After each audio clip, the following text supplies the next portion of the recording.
بسم اللہ الرحمن الرحیم۔ شروع اللہ کا نام لے کر جو بڑا مہربان نہایت رحم والا ہے۔ بکھیرنے والی ہواؤں کی قسم جو اڑا کر بکھیر دیتی ہیں، پھر پانی کا بوجھ اٹھاتی ہیں، پھر آہستہ آہستہ چلتی ہیں، پھر اس چیز کو یعنی بارش کو تقسیم کرتی ہیں کہ جو وعدہ تم سے کیا جاتا ہے وہ یقیناً سچا ہے، اور انصاف کا دن ضرور واقع ہوگا۔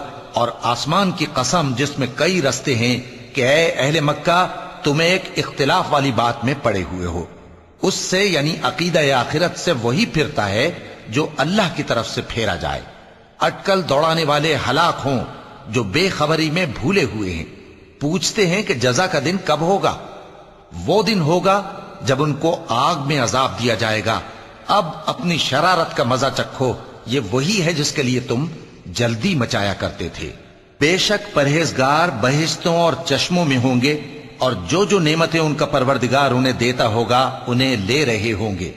بے شک وہ اس سے پہلے نیکیاں کرتے تھے، رات کے تھوڑے سے حصے میں سوتے تھے اور صبح کے اوقات میں بخشش مانگا کرتے تھے، اور ان کے مال میں مانگنے والوں اور نہ مانگنے والوں دونوں کا حق ہوتا ہے۔ اور یقین کرنے والوں کے لیے زمین میں بہت سی نشانیاں ہیں اور خود تمہاری جانوں میں، تو کیا تم دیکھتے نہیں؟ اور تمہارا رزق اور جس چیز کا تم سے وعدہ کیا جاتا ہے آسمان میں ہے، تو آسمان اور زمین کے مالک کی قسم یہ اسی طرح قابل یقین ہے جس طرح تم بات کرتے ہو۔ اے نبی، کیا تمہارے پاس ابراہیم کے معزز مہمانوں کی خبر پہنچی ہے؟ جب وہ ان کے پاس آئے تو سلام کہا، انہوں نے بھی جواب میں سلام کہا۔ دیکھا تو ایسے لوگ کہ نہ جان نہ پہچان۔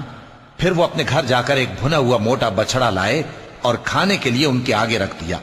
کہنے لگے کہ آپ تناول کیوں نہیں فرماتے؟ اور ان سے خوف محسوس کیا۔ انہوں نے کہا کہ خوف نہ کیجے، اور ان کو ایک دانش مند لڑکے کی بشارت سنائی۔ تو ابراہیم کی بیوی چلاتی آئیں اور اپنا منہ پیٹ کر کہنے لگیں کہ ایک تو میں بڑھیا، اوپر سے بانجھ۔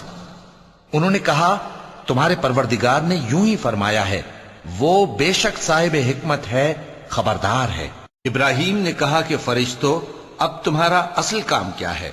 انہوں نے کہا کہ ہم گناہگاروں کی طرف بھیجے گئے ہیں تاکہ ان پر گارے کی پتھریاں برسائیں جن پر حد سے بڑھ جانے والوں کے لیے تمہارے پروردگار کے ہاں سے نشان کر دیے گئے ہیں۔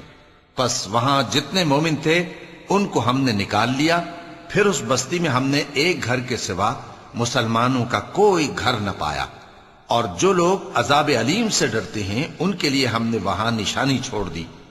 اور موسیٰ کے حال میں بھی نشانی ہے، جب ہم نے ان کو فرعون کی طرف کھلا ہوا معجزہ دے کر بھیجا تو اس نے اپنی قوت کے گھمنڈ پر منہ موڑ لیا اور کہنے لگا یہ تو جادوگر ہے یا دیوانہ۔ تو ہم نے اس کو اور اس کے لشکروں کو پکڑ لیا اور ان کو سمندر میں پھینک دیا، اور وہ کام ہی قابل ملامت کرتا تھا۔ اور عاد کی قوم کے حال میں بھی نشانی ہے، جب ہم نے ان پر نامبارک ہوا چلائی، وہ جس چیز پر چلتی اس کو ریزہ ریزہ کیے بغیر نہ چھوڑتی۔ اور قوم سمود کے حال میں بھی نشانی ہے، جب ان سے کہا گیا کہ ایک وقت تک فائدہ اٹھا لو، پس انہوں نے اپنے پروردگار کے حکم سے سرکشی کی، سو ان کو کڑک نے آ پکڑا اور وہ دیکھ رہے تھے۔ پھر وہ نہ تو کھڑے رہنے کی طاقت رکھتے تھے اور نہ مقابلہ کر سکتے تھے، اور اس سے پہلے ہم نوح کی قوم کو ہلاک کر چکے تھے۔ بے شک وہ نافرمان لوگ تھے۔ اور آسمان کو ہم ہی نے اپنی قدرت سے بنایا، اور ہم کو ہر طرح کی قدرت ہے۔ اور زمین کو ہم ہی نے بچھایا، تو دیکھو ہم کیا خوب بچھانے والے ہیں۔ اور ہر چیز کے ہم نے دو دو جوڑے بنائے تاکہ تم نصیحت حاصل کرو۔ تو تم لوگ اللہ کی طرف دوڑ چلو، میں اس کی طرف سے تم کو صاف صاف خبردار کرنے والا ہوں۔ اور اللہ کے ساتھ کسی اور کو معبود نہ بناؤ، میں اس کی طرف سے تم کو صاف صاف خبردار کرنے والا ہوں۔ اسی طرح ان سے پہلے لوگوں کے پاس بھی جو پیغمبر آتا تو وہ بھی اس کو جادوگر یا دیوانہ کہتے۔ کیا یہ لوگ ایک دوسرے کو اسی بات کی وصیت کر مرے ہیں؟ نہیں، بلکہ یہ شریر لوگ ہیں۔ تو اے نبی ان سے منہ موڑ لو، تم کو ہماری طرف سے ملامت نہ ہوگی، اور نصیحت کرتے رہو کہ نصیحت مومنوں کو نفع دیتی ہے۔ اور میں نے جنوں اور انسانوں کو اسی لیے پیدا کیا ہے کہ وہ میری عبادت کریں۔ میں ان سے رزق تو نہیں مانگتا، اور نہ یہ چاہتا ہوں کہ وہ مجھے کھانا کھلائیں۔ اللہ ہی تو سب کو رزق دینے والا ہے، زور آور ہے، مضبوط ہے۔ سو کچھ شک نہیں کہ ان ظالموں کے لیے بھی عذاب کی نوبت مقرر ہے، جس طرح ان کے ساتھیوں کی نوبت تھی۔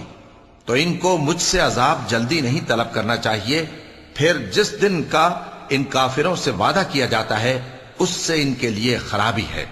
صدق اللہ العظیم۔